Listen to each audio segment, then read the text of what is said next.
세상을 살아가는 데에는 많은 지혜와 지식이 필요합니다. 예전에는 많이 아는 것이 정말로 중요했습니다. 내가 얼마큼 알고 있느냐, 그것이 그 사람이 얼마큼 똑똑하느냐의 문제였습니다. 그래서 동네에서나 어디에 가서 기억력이 정말 좋은 사람, 그 기억력이 좋은 사람들 중에서도 인간관계에 대해서 저 사람은 어느 동네에 살고 몇 년도에 태어났고 저 사람 친인척은 어떤 사람이다 라고 그렇게 다 꿰고 있는 사람들이 동네에 간혹 있습니다.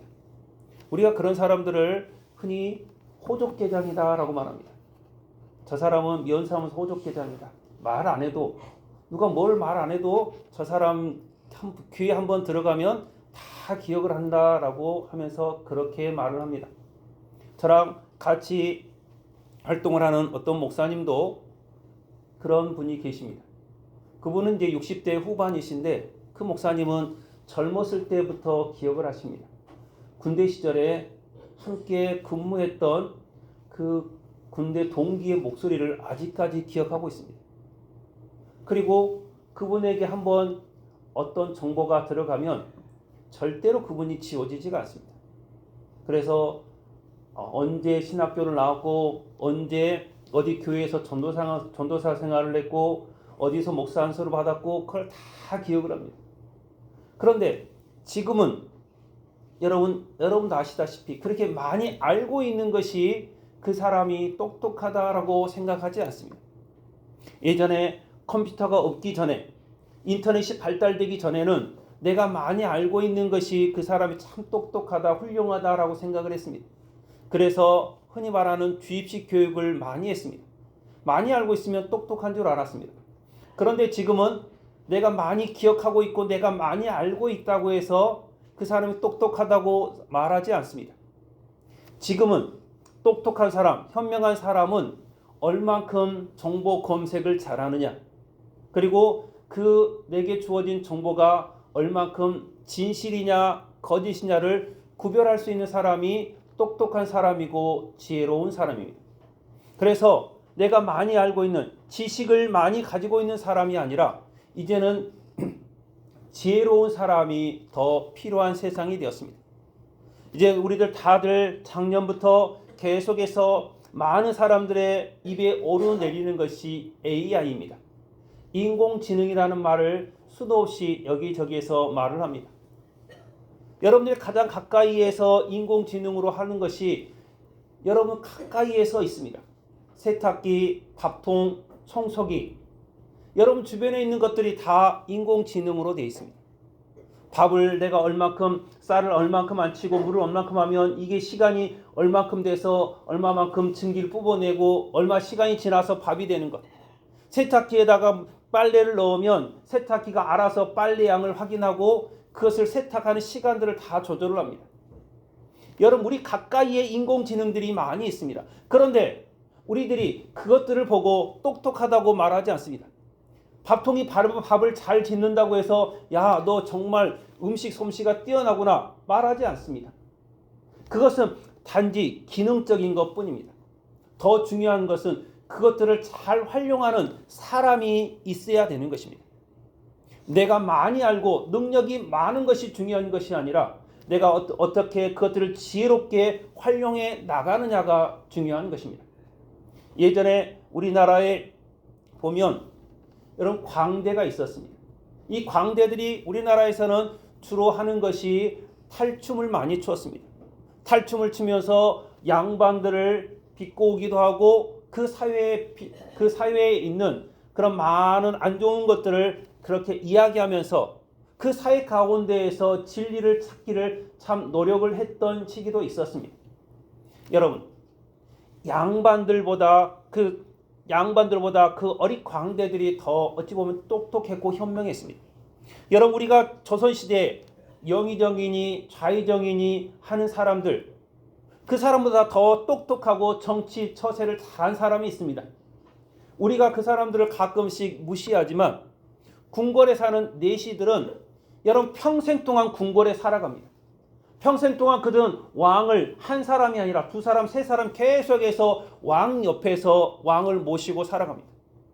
왕 옆에서 끝까지 자기가 죽지 않고 살아가려면 눈치가 백단이어야 됩니다. 왕이 좋아하는 것이 무엇인지, 싫어하는 것이 무엇인지, 왕이 심기를 거스르는 것이 무엇인지 잘 알아야 됩니다.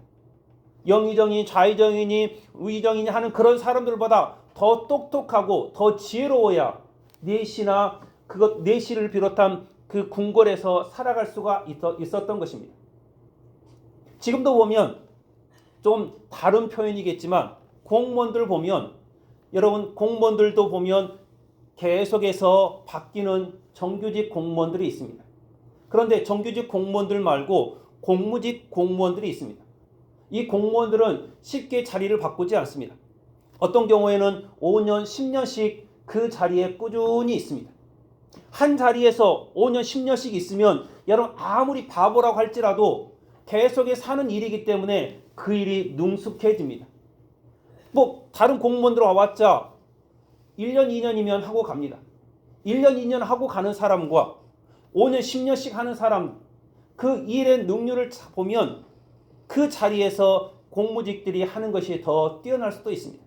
그만큼 그들은 잘 해야 됩니다. 지혜로워야 됩니다. 여러분, 우리가 세상을 바꾸는 것이 우리가 지혜로운 사람, 능력이 많은 사람이 세상을 바꾼다라고 생각을 할 수도 있습니다.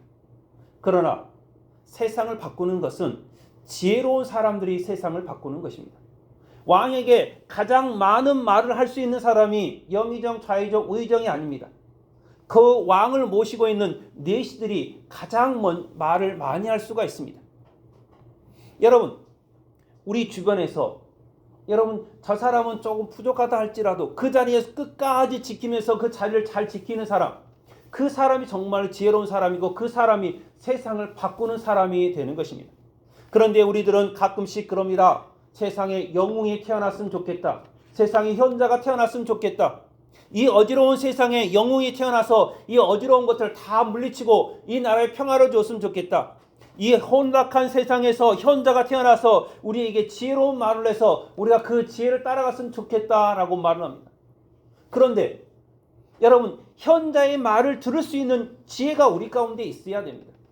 아무리 현자가 태어났다 할지라도 여러분 그 현자의 말을 듣는 귀가 없으면 그 현자가 무슨 필요가 있겠습니까? 아무리 영웅이 태어났다 한들 그 영웅을 몰라보면 여러분 세상이 어찌 바뀌겠습니까? 우리들에게는 영웅이나 현자가 필요한 것이 아니라 묵묵히 우리 현장에서 일을 해나가는, 그 일을 감당해 나가는 사람이 더 필요한 것이고 그 사람들이 세상을 바꾸어 나가는 것입니다. 오늘 바울이 고린도 교회에서 편지하면서 말합니다. 18절에 보면 기록합니다. 십자가의 도가 멸망하는 자들에게는 미련한 것이요 구원을 받는 우리에게는 하나님의 능력이다 라고 말하고 있습니다. 십자가가 보면 세상에 저만큼 십자가만큼 비참한 것이 없습니다. 당시 로마 시대에 가장 큰 형벌 중에 하나가 십자가 처형이었습니다. 아무나 십자가에 매다는 것이 아닙니다. 십자가에 매달리려면 여러분 예수님 옆에 한쪽 배에 있던 그 강도처럼 여러분 반란을 일으킬 정도는 돼야지 십자가에 매달립니다. 도둑질 조금 해서 여러분 다른 사람을 좀 때렸다고 해서 십자가에 매다는 것이 아닙니다. 그 나라에 큰 해를 미쳤기 때문에 저 사람은 다른 사람들의 본보기로 저 사람은 죽여야겠다. 그렇게 해서 죽이는 것이 십자가의 처형입니다. 아침에 매달아서 하루 종일 그 몸에서 피가 쏟아져 나옵니다. 피가 쏟아져 나오면서 손발이 찢기면서 고통 가운데 있습니다. 고통 가운데 너무 힘들면 그가 기절을 한다고 합니다. 기절하다 보면 몸에 힘이 빠져서 다시 살이 찢기고 살이 찢기면 그 고통 때문에 다시 깨어나고 그것이 아침부터 저녁까지 계속해서 반복이 됩니다. 죽는 순간까지 반복이 됩니다. 모든 사람들이 다 그것을 바라보게 합니다. 너희들도 잘못하면 저렇게 죽을 수 있다. 너희들도 나라에 반역을 하면 저렇게 십자가에 죽을 수 있으니 너희도 다시는 그런 일을 하지 말라고 하는 것이 십자가의 처형이었습니다. 그런데 오늘 말씀합니다. 멸망하는 자들에게는 미련한 것이요 구원을 받는 우리에게는 하나님의 능력이다 라고 말합니다. 여러분 예수님 당시에 여러분 능력자들, 지혜로운 자들이 어디에 있었습니까? 예수님 당시에 여러분 능력을 행한다는 사람, 바리새인들, 사두개인들, 여러분, 하나님의 말씀을 잘한다는 사람들 다 있었지만 예수님을 알아보는 사람이 없었습니다. 저들이 하나님의 아들이 이 땅에 태어났다는 것을 저들은 어디서 태어났는지 분명히 알고 있었습니다. 그럼에도 불구하고 저들은 예수님을 찾아가지 않았습니다. 또한 여러분, 로마 시대, 그리스 로마의 신화에도 나와 있지만 여러분, 우리 고린도 교회는 정말로 철학이 발달한 동네입니다. 정말로 똑똑한 동네입니다. 흔히 말하는 스토아 학파라는 그 철학자들이 가득한 곳이 바로 이 고린도 교회의 상황입니다. 여러분, 우리들이 하나님 앞에서 지혜로울 필요가 뭐가 있겠습니까? 여러분, 우리 어린 아이들이 지혜로우면 얼마나 지혜롭겠습니까? 하나님께서 우리를 붙들어 주시고 우리를 지켜 주시는데 얼마나 우리가 하나님보다 더 뛰어날 수가 있겠습니까? 25절에서 기록합니다. 하나님의 어리석음이 사람보다 지혜롭고 하나님의 약하심이 사람보다 강하니라 라고 말합니다. 하나님과 우리의 관계를 봤을 때 우리는 하나님보다 한참 미치지 못하는 존재들입니다. 옛날에 어떤 귀한 딸을 두고 있는 부모가 있었습니다. 이 부모가 한겨울에 여행을 떠났습니다. 여행을 떠나면서 스키도 타고 그 겨울 여행을 만끽하고 있었습니다. 북극에 있는 그 오로라를 만끽하고 있었는데 딸을 잃어버렸습니다. 그래서 딸을 잃어버리고 경찰서에 가서 신고를 했습니다. 우리 딸을 잃어버렸습니다. 제발 좀 찾아주세요 하니까 그 동네가 발칵 뒤집혔습니다. 어떻게 하면 저 딸을 찾을 수 있을까 하면서 온 동네가 다 일어나서 그 아이 하나를 찾기 위해서 다 비상이 걸렸습니다. 한참을 찾다가 이제는 더 이상 찾을 수 없겠다 싶었을 때 딸아이가 어느 숲속에서 나옵니다. 나오면서 그 딸아이가 하는 말이 그렇습니다. 아빠, 이제야 내가 아빠를 찾았습니다. 내가 그동안 아빠를 찾느냐고 얼마나 고생했는지 아십니까? 아빠, 그동안 어디 있었습니까? 하면서 딸아이가 아빠를 만납니다. 여러분, 딸이 아빠를 찾았겠습니까? 아빠가 딸을 찾았겠습니까? 자기 딸 그 입장에서는 자기가 최선을 다해서 아빠를 찾은 것입니다. 하지만 그 딸아이가 최선을 다했다 한들 아빠만큼 할 수가 없는 것입니다. 어린아이가 지혜롭고 똑똑하다 한들 얼만큼 지혜롭고 얼만큼 똑똑하겠습니까? 어린아이가 일을 잘한다고 한들 얼마나 일을 잘하겠습니까? 그런데 어린아이 입장에서는 내가 세상에 제일 똑똑하다. 내가 세상에 일을 제일 잘한다. 내가 세상에 제일 사랑받는 사람이다. 그 마음, 그 생각을 가지고 있을 수밖에 없습니다. 그래서 우리가 흔히 말하는 무남 동료의 그 집안에서 자란 아이는 가끔 버릇없는 모습들을 보일 때도 있습니다. 내가 세상이 최고고 내 세상이 내 중심으로 돌아간다고 생각하기 때문에 그렇습니다. 그러나 우리들은 분명히 알아야 합니다. 우리보다 더 뛰어난 하나님이 계시고 우리를 위해서 구원의 역할을 구원의 길을 열어주시기 위해서 십자가에 매달리신 예수님이 계시다는 사실을 우리들이 알아야 합니다. 하나님께서는 우리와 함께 하십니다. 우리에게 하나님의 지혜와 능력을 주십니다. 그러나 우리에게 지혜와 능력을 주시고자 하는데 여러분, 하나님께서 우리 가운데 함께 하시기 위해서는 내가 먼저 죄인이라는 것을 고백해야 됩니다. 내가 약하다는 것을 고백해야만이 예수님께서 우리 가운데 들어오십니다. 예수님께서 우리에게 말씀하십니다. 의인에게는 내가 필요 없고 죄인에게 내가 필요하다라고 말씀하십니다. 여러분, 아픈 환자에게 의사가 필요한 것이지 건강한 사람에게 의사가 왜 필요하겠습니까? 여러분, 우리들은 분명히 알아야 합니다. 내가 똑똑하고 내가 능력이 있는 것이 아니라 하나님께서 능력이 있고 하나님께서 지혜로우신 분이심을 우리들이 알아야 합니다. 이렇게 보면 가끔씩 보면 우리가 세상에서 멍청한 것 같고 미련한 것 같고 소외받은 것 같고 힘이 없는 것 같기도 합니다. 하나님을 믿고 하나님을 의지하다 보면 다른 사람들에게 이리 치이고 저리 치이고 할 때도 있습니다. 그럼에도 불구하고 하나님께서는 우리에게 예수를 믿고 끝까지 따라가라고 말씀을 하십니다. 21절에 보면 기록합니다. 하나님의 지혜에 있어서는 이 세상이 자기 지혜로 하나님을 알지 못하므로 하나님께서 전도에 미련한 것으로 믿는 자들을 구원하시기를 기뻐하셨도다 라고 말합니다. 미련한 모습이지만 우리가 그것을 통해서 구원을 받는다는 것입니다. 여러분, 다른 종교들은 다들 내가 잘하면 구원이라는 열반이라는 천국이라는 곳에 들어가게 되어 있습니다. 내가 잘하면 됩니다. 내가 수행을 더 쌓으면 됩니다. 내가 선을 더 쌓으면 됩니다. 내가 더 마음의 그 수련을 쌓으면 내가 어느 정도까지 가게 되어 있습니다. 그러나 기독교는 그런 게 아닙니다. 내가 잘한다고 한들 천국에 들어갈 수 있는 길은 없습니다. 내가 잘하는 것이 아니라 하나님께서, 예수님께서 나를 찾아와 주셔야만이 내가 할 수 있는 것입니다.